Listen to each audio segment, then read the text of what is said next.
Welcome back once again. TWB Krishna में आपका स्वागत है। आप देख रहे हैं मैथ मास्टर सीरीज, जहां पे हम आपके साथ क्लास 9th से 12th तक का मैथ शेयर करते हैं। अभी हम क्लास 11th का स्ट्रेट लाइन चैप्टर कर रहे हैं, एनसीईआरटी का एक्सरसाइज सेकंड का क्वेश्चन नंबर 7। ठीक है, क्वेश्चन बिल्कुल भी नहीं रटना है, लेकिन क्वेश्चन के थ्रू जो हम कॉन्सेप्ट सीखेंगे ना, उसको जिव्हाग्र कर जाना है, ताकि कोई नींद में भी पूछे तो तपाक से आंसर दे दे। चीजें समझ में आएंगी डंके की चोट पे। क्यों? क्योंकि चीजों को मैं चटपटा बना के पेश करता हूं, ताकि जो चौपट से चौपट बच्चे हो ना, उसे भी समझ में आ जाए, या फिर जो मेडिकल जेई का प्री प्लानिंग कर रहा होगा क्लास 8th 9th 10th से, उसे भी चीजें क्रिस्टल क्लियर हो। हम बकैती बीच में करते रहेंगे, लेकिन अभी हम क्वेश्चन कर लेते हैं पहले। तो आइए क्वेश्चन पढ़ते हैं। Find the equation of line which Passage through the point this and this. मतलब एक लाइन का इक्वेशन बताना है जो कि इस दो पॉइंट से पास हो रहा है। तो कहने का मतलब ये दोनों पॉइंट उस लाइन पे होगा। अब ये जो कोऑर्डिनेट दिया हुआ है, बेसिक चीजें हैं, लेकिन आपको समझाना मेरा कर्तव्य है। तो ये जो कोऑर्डिनेट दिया हुआ है ना फ्रेंड्स, तो कॉमा से पहले जो लिखा हुआ फर्स्ट वाला, ये हमेशा एक्स कोऑर्डिनेट को रिप्रेजेंट करता है, और दूसरा वाला वाई कोऑर्डिनेट को। इस खोपचे में, मतलब इस ब्रैकेट में जो लिखा हुआ है पहला वाला, ये भी एक्स कोऑर्डिनेट को रिप्रेजेंट करेगा उस पॉइंट का, और ये वाला वाई कोऑर्डिनेट को। तो यहाँ जो हमें कॉन्सेप्ट सीखना है वो ये कि अगर कोई लाइन पे दो पॉइंट का कोऑर्डिनेट हमें पता हो, मान लेते हैं ये पॉइंट है, इसका कोऑर्डिनेट है x1 y1, और दूसरा पॉइंट ये है, इसका कोऑर्डिनेट मान लेते हैं x2 y2। जैसा कि अभी मैंने बताया कि ब्रैकेट में जो पहला वाला लिखा रहेगा कॉमा से पहले, वो x कोऑर्डिनेट होगा, दूसरा वाला y कोऑर्डिनेट होगा। यहाँ 3 डायमेंशनल ज्योमेट्री नहीं है, ये जो चैप्टर है 2 डायमेंशनल ज्योमेट्री का है, तो z कोऑर्डिनेट आएगा ही नहीं। जब हम 3 डायमेंशनल ज्योमेट्री पढ़ेंगे तो इसके बाद एक और कॉमा लगा के हम तीसरा कोऑर्डिनेट लिखेंगे, उसको जेड कोऑर्डिनेट कहेंगे। तो अभी हम इस पे फोकस करते हैं। कहने का मतलब, अगर किसी लाइन पे दो पॉइंट का हमें कोऑर्डिनेट पता हो, तो उस लाइन का हम इक्वेशन लिख सकते हैं। कौन से फॉर्मूले से? Equation of line. लाइन का जो इक्वेशन हो जाएगा वो क्या होता है? y minus y1 is equal to y2 minus y1 upon x2 minus x1 into x minus x1। ठीक है, ये है इक्वेशन ऑफ लाइन, जब हमें उस लाइन पे दो पॉइंट का कोऑर्डिनेट पता हो। अगर हमें, फिर से एक बार ध्यान से सुनिए मेरी बात, इसे अभी ही रट जाना है। अगर हमें किसी लाइन पे दो पॉइंट का कोऑर्डिनेट पता हो, तो उस लाइन का हम इक्वेशन लिख सकते हैं, ये फॉर्मूला लगा करके एकदम जिव्हाग्र कर जाओ। y minus y1 is equal to y2 minus y1 upon x2 minus x1 into x minus x1। यहाँ पे x1 y1 x2 y2 क्या है? ये जो लाइन पे दो पॉइंट दिया हुआ है उसका कोऑर्डिनेट है। ठीक है, अगर हम y में से y1 घटा रहे हैं, तो यहाँ जो ब्रैकेट में लिखेंगे x में से x1 घटाएंगे। अगर यहाँ पे y में से y2 घटा रहे हैं, तो यहाँ जो ब्रैकेट में लिखेंगे x में से x2 घटाएंगे। ठीक, ऊपर में y कोऑर्डिनेट का डिफरेंस और नीचे में x कोऑर्डिनेट का डिफरेंस। ध्यान ये भी रखना है, अगर हम ऊपर y2 में से y1 घटा रहे हैं, तो नीचे x2 में से x1 घटाना पड़ेगा। याद हो गया? अब ध्यान से सुनो, ये वाला जो है ना, ये स्लोप को रिप्रेजेंट करता है। ये क्या है? स्लोप है। स्लोप क्या होता है? अगर हमें स्लोप क्या होता है, किसी लाइन का स्लोप को हम m से डिनोट करते हैं। तो अगर किसी लाइन पे दो पॉइंट का कोऑर्डिनेट पता हो, तो हम स्लोप कैसे लिखते हैं? तो y कोऑर्डिनेट के डिफरेंस को डिवाइड करते हैं x कोऑर्डिनेट के डिफरेंस से। तो क्या होता है? y2 minus y1 upon x2 minus x1। ये हमारा स्लोप का फॉर्मूला होता है। ठीक, तो यही तो है ना, ये वाला जो चीज है y2 minus y1 upon x2 minus x1, ये क्या है? ये स्लोप को रिप्रेजेंट कर रहा है। तो y minus y1 is equal to m into x minus x1। तो सेम फॉर्मूला है, लेकिन यहाँ पे हम डायरेक्ट अलग अलग ना निकाल करके इसी में पुट कर देंगे। तो ये आपको फॉर्मूला ध्यान रखना है। आइए हम इस क्वेश्चन के लिए देखते हैं। इस क्वेश्चन में क्या दिया हुआ है, कौन कौन सा पॉइंट दिया हुआ है? पॉइंट दिया हुआ है कौन सा?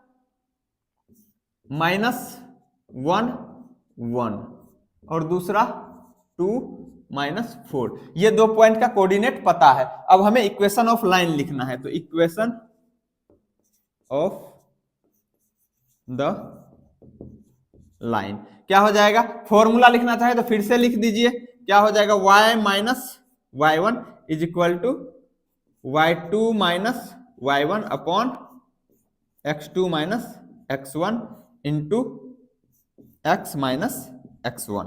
अब वैल्यू पुट कीजिए। कोई कहेगा किसको x1 y1 मानेंगे, किसको x2 y2, आपको जो चाहे जिस भी इसमें से एक पॉइंट का कोऑर्डिनेट ये है, एक ये है, एक पॉइंट का कोऑर्डिनेट, आप चाहे तो इसको x1 y1 मान लीजिए, इसको x2 y2 मान लीजिए। तो हम इसको x1 y1 मान ले रहे हैं, इसको x2 y2 मान ले रहे हैं। तो अब वैल्यू पुट कीजिए। y माइनस y1 का वैल्यू क्या है, यहाँ पे 1 है, is equal to y2 minus y1। तो y2 ये हो जाएगा क्योंकि x1 y1 इसको माना है, x2 y2 इसको। तो y2 का वैल्यू कितना है, -4 है, तो -4, फिर माइनस का साइन है, माइनस y1 का वैल्यू कितना है, 1, पुट कर दिया, upon x2 minus x1। x2 कौन हो जाएगा, ये हो जाएगा क्योंकि ये x2 y2 है, तो x2 कितना है, 2, फिर माइनस का साइन, माइनस x1 का वैल्यू कितना है, यहाँ पे -1। देखो x1 का वैल्यू -1 है, बच्चे मिस्टेक करते हैं, ये माइनस छोड़ देते हैं। ये जो माइनस लगाया है ना, ये वाला माइनस, ये तो फॉर्मूले का माइनस है। अब इसका कोऑर्डिनेट का साइन क्या है, माइनस है, जो कोऑर्डिनेट दिया हुआ एक्स कोऑर्डिनेट। तो यहाँ पे 2 साइन लगातार आ गया, तो इसको ब्रैकेट में लिख लेंगे, ठीक है। अब x माइनस x1 है, तो x माइनस x1, x1 का वैल्यू कितना है, -1 है। तो ये माइनस तो फॉर्मूले वाला आया है, फिर से इसको -1 लिखना है, तो 2 साइन लगातार, तो ब्रैकेट में -1। तो ये छोटी ब्रैकेट अंदर आ गया, तो इसको बड़ी ब्रैकेट कर दे, ठीक। अब सिंप्लीफाई कीजिए, कैसे करेंगे, तो y minus 1 is equal to 4 -4 -1 कितना हो जाएगा, -5 हो जाएगा। कंफ्यूज कर रहे हैं तो ऐसे सोचिए, एक बार 4 रुपए, माइनस मतलब उधार, तो एक बार 4 रुपए का उधार लिया, फिर 1 रुपए का उधार लिया, तो कितना रुपया हो गया, 5 रुपया, लेकिन क्या उधार ही हुआ ना, तो -5। अब बट देखो ये माइनस माइनस 2 साइन लगातार है ना, तो ये दोनों साइन क्या हो जाएगा, गुना हो जाएगा आपस में, तो माइनस माइनस प्लस हो जाता है। तो 2 में 1 जोड़ेंगे तो कितना हो जाएगा, 3। अब फिर यहाँ पे क्या हो जाएगा, x, ये 1 माइनस माइनस, ये 2 साइन फिर से लगातार है, तो प्लस हो जाएगा, तो x +1 ये हो जाएगा। अब सिंप्लीफाई करेंगे तो कैसे करेंगे, ये 3 इसके साथ डिवाइड में है, RHS में x + 1 के साथ डिवाइड में है, इधर 3, तो इधर आएगा LHS में, तो मल्टीप्लाई हो जाएगा। तो सिंप्लीफाई करके लिखते चलते, 3 से अगर हम इसको मल्टीप्लाई करते हैं, तो LHS में जो 2 टर्म है, दोनों के साथ मल्टीप्लाई होगा, तो 3 को y से करेंगे तो 3y हो जाएगा, और फिर 3 को -1 से करेंगे तो -3 हो जाएगा, इज इक्वल टू, अब -5 को x से गुना करेंगे, तो -5 को x से करेंगे तो x का साइन कुछ नहीं है, तो प्लस का है, यहाँ 5 का साइन माइनस का है। जब भी 2 टर्म को गुना करते हैं तो पहले साइन को गुना करते हैं, तो प्लस और माइनस माइनस, अब 5 को x से करेंगे 5x, फिर +1 को -5 से गुना करेंगे, तो पहले साइन गुना होगा, प्लस और माइनस माइनस, और 1 को 5 से करेंगे 5। अब इसको सिंप्लीफाई कर लीजिए, सभी टर्म को LHS लेके आएंगे, तो यहाँ पे 5x इधर आएगा तो प्लस में हो जाएगा, क्योंकि RHS में माइनस में इसका साइन है, तो LHS आएगा तो प्लस हो जाएगा 5x, फिर +3y, ये 3y पहले से किधर था, LHS में ही था, और प्लस साइन के साथ था, तो प्लस ही साइन रहेगा, -3, ये 5 इधर आएगा तो क्या हो जाएगा, +5 हो जाएगा, ठीक, इज इक्वल टू 0। 1 मिनट मैं देख ले रहा हूं कहीं कट तो नहीं रहा ना, नहीं कट रहा है, हो जाएगा यहीं पे। अब देखो सिंप्लीफाई करेंगे, तो यहाँ पे 5x + 3y, यहाँ पे -3 या +5 है, तो सिंप्लीफाई करेंगे तो कितना बचेगा, +2। कहने का मतलब 5 में से 3 घटाएंगे तो कितना बचेगा, 2 ही बचेगा ना, इज इक्वल टू 0। तो यही आपका इक्वेशन हो गया, 5x + 3y +2 is equal to 0। ये उस लाइन का इक्वेशन होगा जो कि इस 2 पॉइंट से पास हो रहा होगा। अब यहाँ पे कोई कहेगा कि आपने पहले इधर इसको लाया, तो पहले 5x क्यों लिखा, 3y पहले था, तो देखो standard equation of straight line जो होता है ना, स्ट्रेट लाइन का स्टैंडर्ड इक्वेशन वो होता है, यहाँ पे लिख दे रहा हूं, ST इक्वेशन, ST मतलब standard equation of STR straight line, वो जो होता है AX + BY + C is equal to 0 होता है।